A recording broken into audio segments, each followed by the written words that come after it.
So by my calculation, we've been going strong for about an hour, so consider this a little bit of the seventh inning stretch.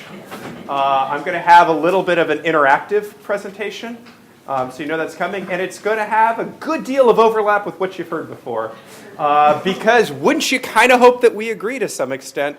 But don't worry, I'm going to try and highlight some disagreements, and the shorter I can go, the more time you have for questions, which kind of seems fun, right? So I have an entire semester that I am attempting to get into 20 minutes. So this should be just fun for everybody.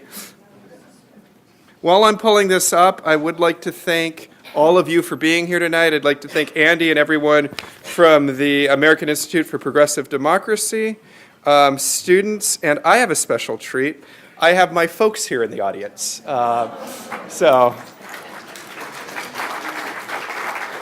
And what we heard from David is, a lot of where I am is because of the work they put in, so thank you. I also realized I may have made a strategic error. A lot of my teaching I do by just telling stories about them. We'll see how this works out. Usually they're good. So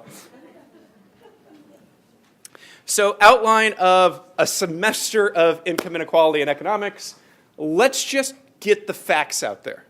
Then can we use the facts to kind of say, well, why are we seeing this? And is there any hope on the horizon? Hey, good news. You've been seeing some kind of bad news. If you take a look at average wages from like 93 to 2008, 15-year period, average wages went up. Yay, right? Well, however, if you kind of look at the more 4-decade horizon, average wages have just been flatlined in the US. So 4 decades, flatlined wages. 5 decades now. You've seen this graph before. Average wages about flat, but one group, that top 1%, they seem to be getting lots and lots of gains.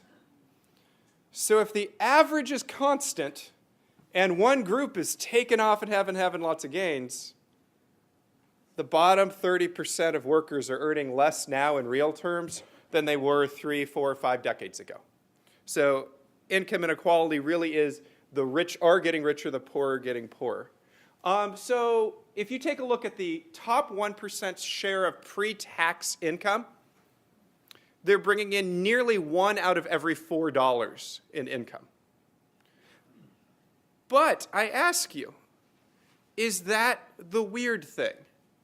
Because if you go back to like 1929, that was kind of normal. Is what we're in now weird? Or was it weird during that middle period when what the top 1% was getting was really, really low? And what economists call that in-between period is the Great Compression. So between World War II and kind of the end of the 70s, income inequality was a lot less than we had seen before that period or we'd seen after that period. And if we're going to be jumping to explanations, we better have a good sense of what we think normal is.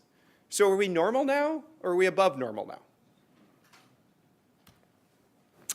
now? Well, anyone know what a fractal is? Fractal is this great geometric shape where if you look at it kind of just with the naked eye, it looks like a star. If you go and you look at it under a microscope, 1,000 times magnified, it also looks like a star. Then you do it 10,000 times. No matter what you do, the more you kind of narrow in it, it's always the same shape. So here I look at the top 10% of the 10%. And what do you know? The top 10% of them are the ones pulling off. Okay, so now let's look at the top 10% of the 1%. What do you know? They're taking off recently. Okay, now let's look at the 0.01% of the 0.1%. They're also taking off. So if we have an explanation for what's happening for income inequality, it better be an explanation that makes sense, not just for why the bottom's kind of dropping off, but why the top is just taking off, and the top of the top is taking off, and the top of the top of the top is taking off. And let's take a look at the income of this top 0.1%. Salary income has really, really increased there. So yes, capital gains income is strong, capital income is strong, business income is strong, but salaries are also kind of expanding. They're bringing in money through salaries. if you take a look at the growth in income from 1917 to 1981, so this takes the Great Compression, it also takes World War II, and it goes up all the way to kind of when things started to spread apart. The richest 10% got nearly 3 out of every $10 in income growth. But the bottom 90% got 70% of that. If you take a look at just 1981 to 2008, the top 10% got 96% of the income growth, and all the bottom 90% kind of shared the 4% of the growth. And if you look at just kind of the most recent decade and a half, all the growth goes to the top, and if anything, everybody else, the bottom 90%, ain't doing quite so well as they used to. Wages as a percentage of GDP are falling. At the same time, corporate profits as a percentage of GDP are increasing.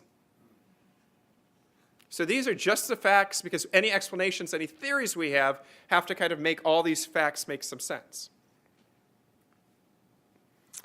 CEOs, there used to be an expression, what's good for GM is good for America, and what's good for America is good for GM. That was back in a time period when the CEO of GM would go around, and when he was in front of Congress, he'd say, look, I only make 50 times more than the frontline worker in GM, right? We're pretty compressed here.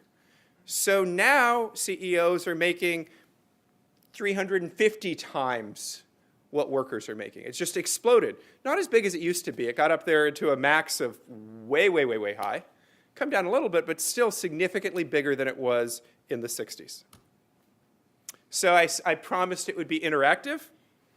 So imagine all the income quintiles, what am I looking for here? Quintiles, thank you. All the income quintiles. And there's the 20th percentile on top, 20th percentile on bottom. And I ask you, how much of income, we're moving on to wealth, pardon me. So income is how much you earn this year. Wealth is how much you own your house, things you've earned in previous years. Obviously, the more income you have, this adds to wealth. Wealth is the bathtub. Income is the faucet for this year. How much money do you put in this year? So if now that you know all this stuff about income, so for wealth, how much do you think the top 20% of the wealthiest Americans should own in terms of wealth? Yeah, what do you want it to be? I heard a 40%. Do we feel good about 40%? 20%?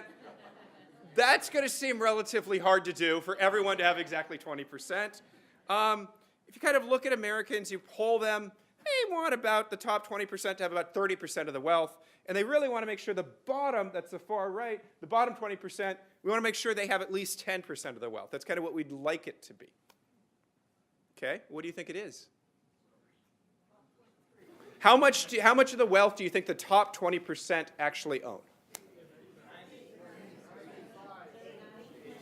95. Okay, the next 20%, they're not doing exactly all that bad.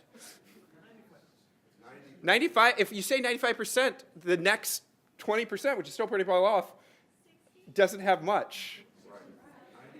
Usually Americans will say, well, we think that the top 20% are going to have about 3/5 of everything. That's what we think it's about. And you ask them what it actually, and you kind of then you go to facts, you actually look at it. No, in fact, it's around 85%. So wealth is even more unequal than income. So let's get a sense of this. The top 10% of Americans control 2/3 of all wealth. Let's talk about just the 400 richest families.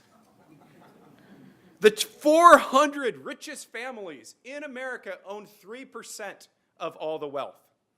400 families, that's like 0.0002% of the US population. But that fractal thing is still going on. Because if you take the top 100 families, the top 100 families of them own almost half of that, and then the poor 300 other families have to split the other kind of half of that 3% of owning everything. Rough life, right? Okay, I'm going to give this one a little bit of a second. Let's start with the left circle. Left circle says of all the wealth, the top 1% own about 35% of it.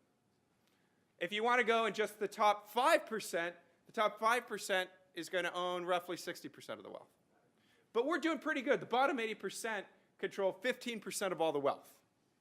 Maybe not good, but at least better than if you look at the side of the right. Side of the right is let's take out housing wealth. So everything that's locked in your house, let's look at only financial wealth. When you do that, of course, a higher percentage of the bottom 80%, they're holding the only wealth they have locked in their house. So when you take that away from them, what's left over, bottom 80% of Americans own 7% of all the wealth in America. So median net worth, when housing plummeted, it is starting to come back, but it plummeted. Median net worth in the US also plummeted. You're hitting the bottom 80% hardest. This is where they have their wealth. We don't have big retirement accounts. We have it locked in our house. So we really do need to be thinking about what's happening to housing values if you care about wealth inequality, income inequality. You heard a little bit about this in terms of downward and upward mobility.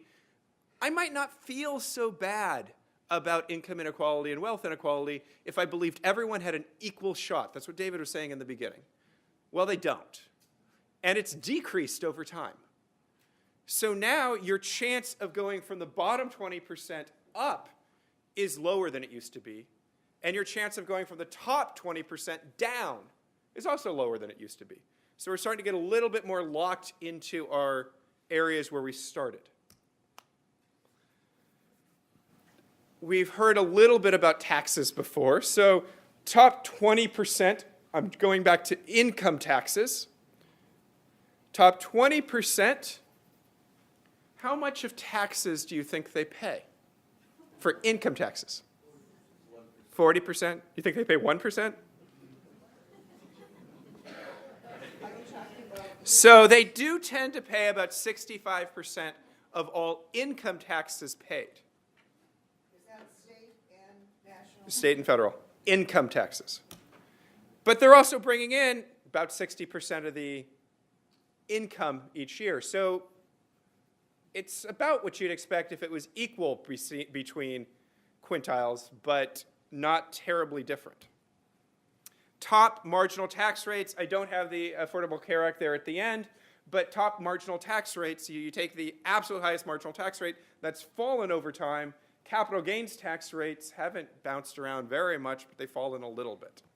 And we remember back from that first slide, the 0.1%, they're making income from salary and from capital gains. And this is just the top levels. Okay, I've laid out all the facts. Why? Why is this happening? If you're paying attention to the last talk, you're going to guess one of the possible explanations. Globalization and trade. Why else is this happening? Deindustrialization. Why are we deindustrializing? Robots. I like that answer. Exported capital. Okay, so that's going into globalization and trade. Trade. What's going on in Congress right now? Isn't there this big push to raise the minimum wage? Maybe we've just kind of taken all the gusto out of kind of policies that we used to have to kind of keep the bottom up. So let's look at that one to start with. Take a look at the value of the minimum wage from 1981 to 1990. The minimum wage was constant. But what wasn't constant during that time period was inflation. So you see the steady march of minimum wages up, but it's in a race with inflation. And when you take a look at it versus inflation, the bottom line is the dollar value. So minimum wage starts, you get 25 cents an hour, but 25 cents in the 1930s buys a lot more then than it does now.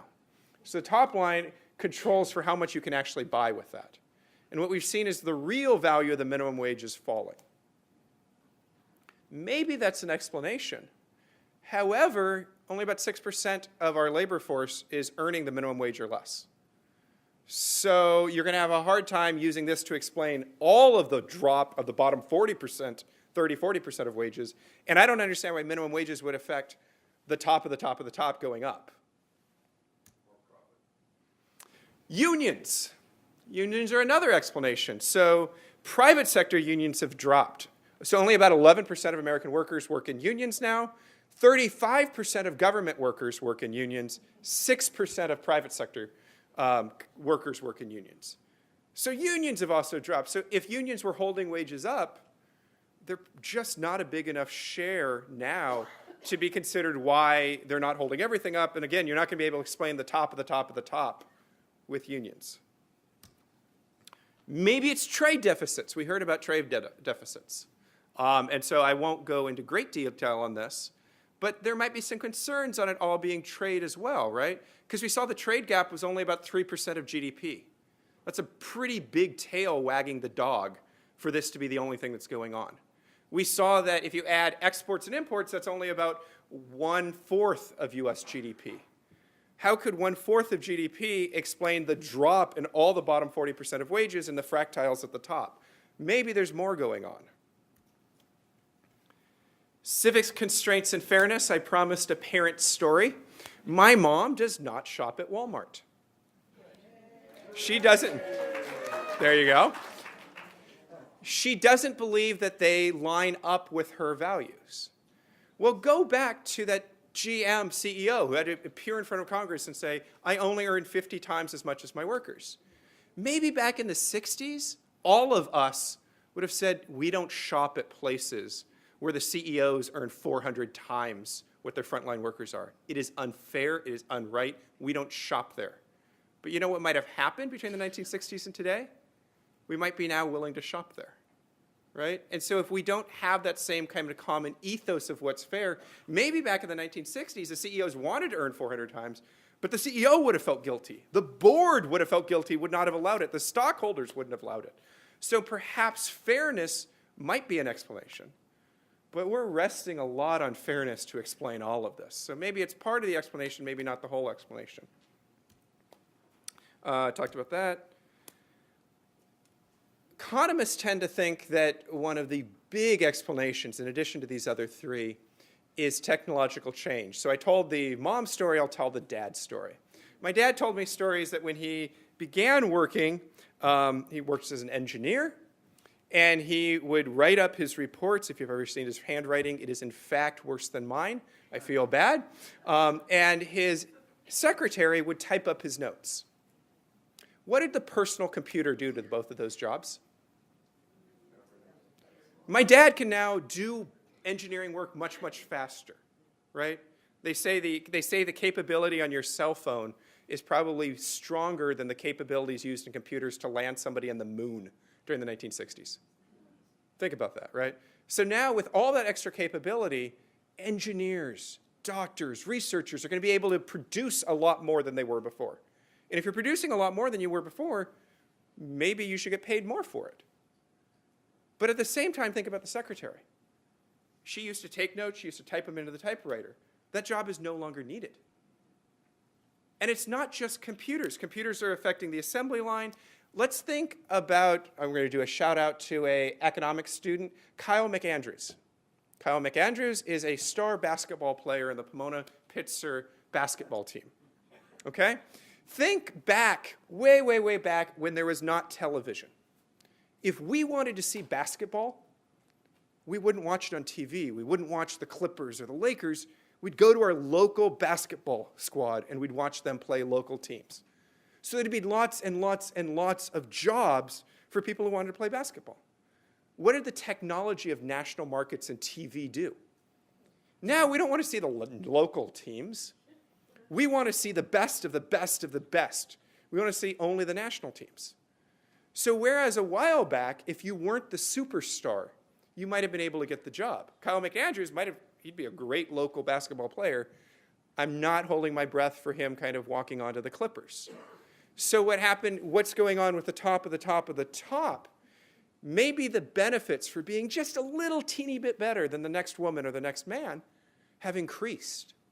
And so that explains why if you're in the top 100 families, if you're just a little bit quicker, a little bit faster, you produce the thing to market just a little bit faster than the next group, the returns to that are going to be that much greater than it was before. And that might also explain all the losers. Whereas before there might have been able to have all these different markets, but those markets don't exist anymore as technology allows more nationalized international markets. So skill-biased technological change we saw in the talk before, maybe skilled people have something that technology makes them even more effective, and unskilled people are being replaced. Those jobs are being replaced. I'll walk you through this job. I don't want to go into it in detail. We think about technology as replacing only manufacturing. Economists would say that's probably the wrong way to think about it, because I want you to think about TurboTax or the H&R Block online software, whatever you want to do. There used to be a need for somebody to be your tax accountant. That was a high-skilled job. But what did the computer do? The computer comes in and said, now I can just go on the internet, I can be my own tax person. And we've eclipsed many of those high-skilled jobs. So maybe it's not just education that computers work with. Maybe there's something about, are you handling the same problem and is it routine? All tax forms kind of you ask the same routine questions. Computers can do routine. Computers cannot do non-routine. So computers are going to hurt any job that's kind of doing the same thing time and time and time again, if it's skilled or if it's unskilled. And computers are probably going to help jobs that are non-routine, even if those jobs are manual or if they're kind of skilled jobs. So why might we be seeing this increase in income inequality, this increase in wealth inequality? Unions and minimum wages, public policy, globalization and trade, clearly that's part of it. Fairness constraints, let's not forget about, and skill bias, technological change that helps some groups and hurts some other groups. That's a big deal. I think I'm coming in right at my 20-minute mark, so I'll leave you with this. Is there hope that any of these things are going to go the other way? I don't see any of these trends changing. I don't see globalization becoming harder. I don't see us choosing not to use certain technologies. I think it's going to become hard for us to go back and believe things that we now think are totally fair are not fair anymore. We may raise minimum wages, but it's unclear. Yes, if you keep your job, you're going to earn more, but if you lose your job, that might not be so good. Unions, we have not seen a lot of kind of union strength. So I don't see a lot of these trends changing. So if we can't fight the trends, we may need to find other kind of policies that accept these trends as happening, and what are we now going to do with them? With that, I get to pass it on to David.